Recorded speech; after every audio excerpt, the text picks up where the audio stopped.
Politique, le malheur des uns fait le bonheur des autres. Le week-end marqué par 2 élections législatives partielles a été compliqué au Parti socialiste, défait à Paris par Michel Barnier ainsi que dans la 5e circonscription des Français de l'étranger. Du pain béni pour la France insoumise, qui accusait les socialistes de ne pas avoir respecté leurs anciens accords électoraux. Ces 2 législatives partielles avaient provoqué de nouvelles tensions entre insoumis et socialistes. En cause notamment, le choix du PS et de Place Publique de présenter chacun un candidat dans la 5e circonscription des Français de l'étranger, pourtant dévolue à la France insoumise dans l'accord du nouveau Front populaire conclu en 2024. Bienvenue à HuffPoll, la nouvelle newsletter du HuffPost. Or, dans ces 2 élections, les socialistes ont tout perdu.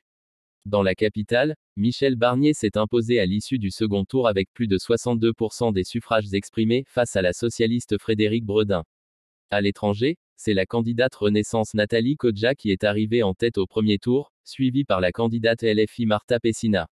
Le candidat PS Guillaume Horn et un candidat Place Publique sont arrivés en 5e et 6e position.